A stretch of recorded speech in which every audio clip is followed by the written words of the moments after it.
You ever notice how every time the government wants peace, they start a war? That's like trying to lose weight by eating more cake.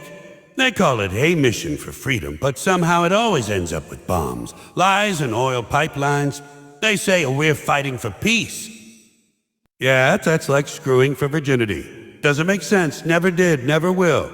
And they always have the same routine. Flag waving, patriotic music, emotional speeches. It's a show, a very expensive, bloody Broadway play. You pay for the tickets with your taxes, and the cast dies overseas. They say it's to protect our way of life. What way of life? The one where you go to work, pay bills, and hope you don't get fired or sick. Oh yeah, let's protect that. And the best part, the people starting these wars never go to them. The politicians send your kids, not theirs. The generals plan battles from air-conditioned offices while soldiers melt in the desert. Then, when the smoke clears, they give medals to the survivors and contracts to the corporation. That's P. Profit edition. So yeah, war for peace? It's a joke that never ends. Same story, different country, new slogan. Because as long as people keep believing that peace comes from violence, the war machine will keep running, laughing all the way to the bank. The phrase war for peace has to be one of the greatest jokes ever told, and the punchline is always on us. Think about it. How can you possibly wage war to achieve peace? That's like trying to clean your house by setting it on fire. You can't bomb people into loving you, but that's exactly what governments keep trying to do. Every few years, some leader gets up there with that same tired speech about defending freedom and restoring peace, and everyone claps like it's a brand new idea. It's not new, it's marketing. It's the same old product with new packaging. They just slap a new label on the war, give it a noble name, and sell it to the public like it's a patriotic duty. And the people fall for it every time because they're told to be afraid. Fear is the best salesman in town. You can sell anything if you scare people enough. Tell them the enemy is coming, show them some dramatic footage, wave a flag, and boom. They're on board. They'll give up their rights, their money, and even their children if you promise to keep them safe. The trick is the danger never ends. There's always another enemy, another crisis, another justification to keep the machine running. Because if there's no war, there's no need for weapons, no reason for trillion-dollar defense budgets, no justification for political power plays. Peace doesn't pay, fear does. And then you have the language. Oh, the language. They don't call it killing anymore. No. It's a collateral damage. They don't invade, they liberate, they don't drop bombs. They deliver freedom. It's amazing what a little linguistic lipstick can do for a pig. They wrap it all up in moral language, so you don't notice the blood. And people repeat these phrases like they're gospel. Support the troops. They defend our values, a fight for peace. It's an emotional con game. Because if you question it, suddenly you're unpatriotic, you're against freedom. No, I'm just against hypocrisy. I'm against pretending that dropping bombs creates harmony. That's not peace. That's propaganda. And it's funny how these wars for peace always seem to happen in places that have oil, minerals, or some other convenient resource. You don't see them invading poor countries with nothing to steal. You ever notice that? Nobody's declaring war to bring democracy to a place with no strategic value. They don't send tanks to save starving children unless there's a pipeline nearby. But they'll tell you it's about human rights, because that sounds noble. They put a halo on a warhead and call it justice. And the people eat it up, spoon-fed by the media, who are just the PR department of the war industry. Meanwhile, the bodies pile up. Soldiers, civilians, kids, doesn't matter. They become numbers on a screen, statistics in a report. The news anchors shake their heads, offer a moment of silence, then cut to a commercial for military recruitment. Be all you can be. Be all you can be. Yeah, be a pawn in someone else's game. Because that's what it is. A game of control and money. They play with lives like chess pieces while preaching morality. And when the smoke clears, they call it a victory.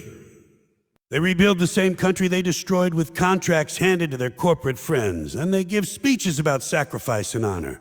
It's theater, bloody profitable theater. So the idea of a war for peace isn't just ironic, it's insulting. It's an insult to intelligence, to humanity, to common sense. But they keep using it because it works. Because most people would rather believe a comfortable lie than face an uncomfortable truth. And the truth is, you can't fight your way to peace any more than you can drink your way to sobriety. It's impossible. But as long as people keep buying the illusion, the show goes on. The war machine keeps spinning, fueled by fear, funded by taxpayers, and justified by empty words about peace. The joke continues, and the world keeps laughing, crying, and dying in the name of it. War has never really been about freedom or justice. It's always been about profit. You can dress it up with flags, prayers, and patriotic speeches, but underneath all that glitter, it's a business. And business is good. When politicians talk about protecting our interests, what they really mean is protecting the interests of those who make money from war. The defense contractors, weapons manufacturers, oil companies, and lobbyists. They're the real winners. Every bomb that drops, every bullet fired, every soldier deployed is another payday for someone sitting comfortably behind a desk in a suit, nowhere near the battlefield.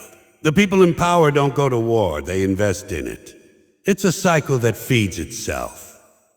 First, they create fear. Maybe it's a threat, a rumor, or an exaggerated danger. Then they rally the public with patriotic slogans and emotional speeches. Once the people are scared enough, the government gets approval to spend billions on a defense. That money doesn't vanish. It flows straight into the pockets of corporations that build weapons, planes, drones, and tanks. The more wars, the more contracts. The more contracts, the more profit.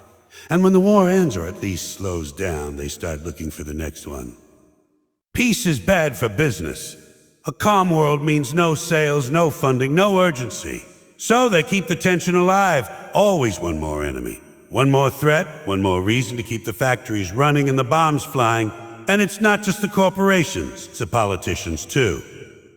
They build their careers on fear and war. They shake hands with generals, give speeches at memorials, and talk about sacrifice and bravery.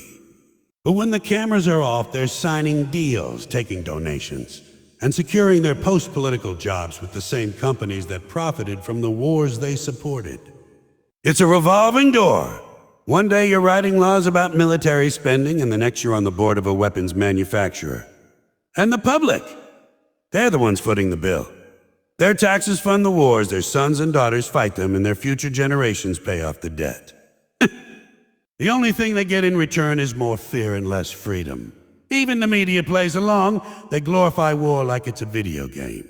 Dramatic music, flashy graphics, heroic sound bites. They make destruction look cinematic.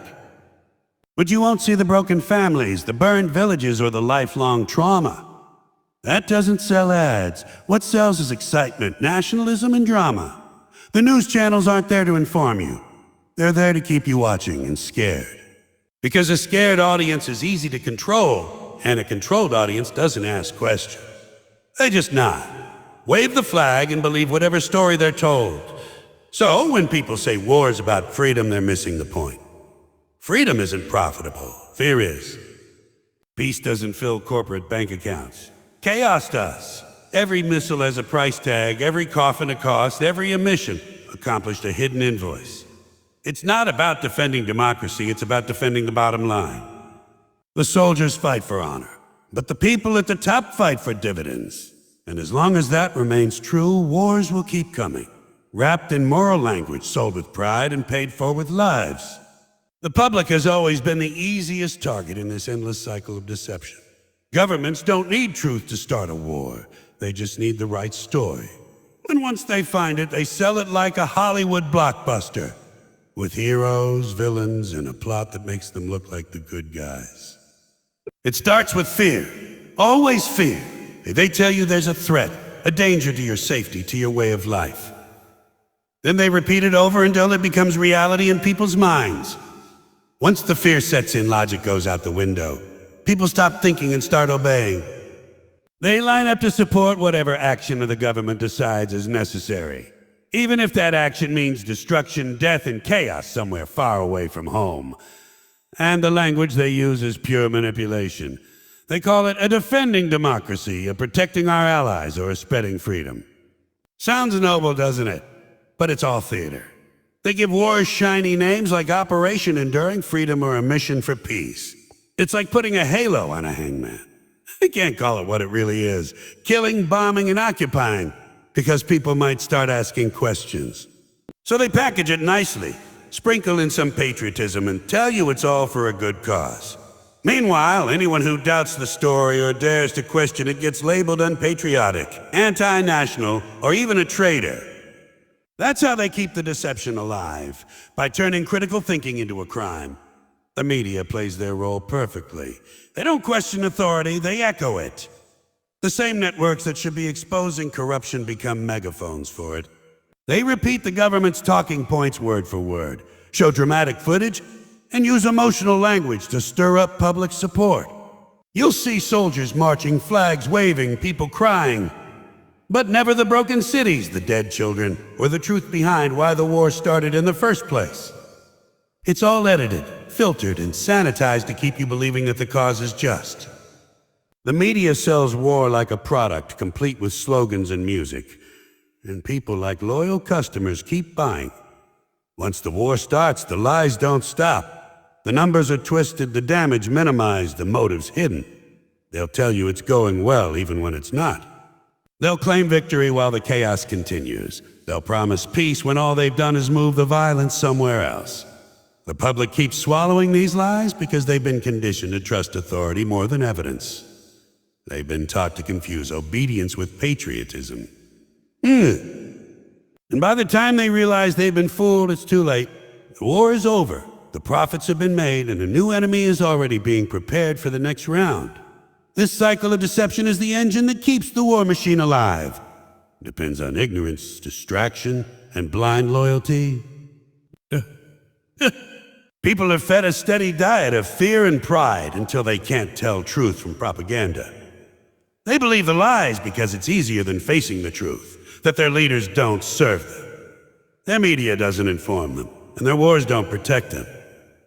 It's all a performance, and the audience keeps applauding, even as the world burns behind the curtain. So in the end, a war for peace isn't a strategy. It's a scam. It's a beautifully packaged illusion sold by powerful people who profit from destruction and disguise it as duty. They feed the public fear, dress it up with flags, and call it patriotism. They've mastered the art of turning human suffering into a business plan. The bombs drop, the money flows, the speeches roll out, and the cycle repeats. Generations change, but the lie stays the same. That violence can somehow create harmony. That death can deliver freedom. That war can never lead to peace. But peace doesn't come from weapons. It comes from wisdom. It doesn't come from armies. It comes from honesty. And as long as people keep believing the slogans instead of seeing the system, the joke will go on. Loud, bloody, and expensive. The truth is simple. Real peace will only begin when people stop cheering for war. Stop trusting the warmongers and start questioning the story. Until then, the world will keep buying the same lie and laughing at the same cruel joke over and over again.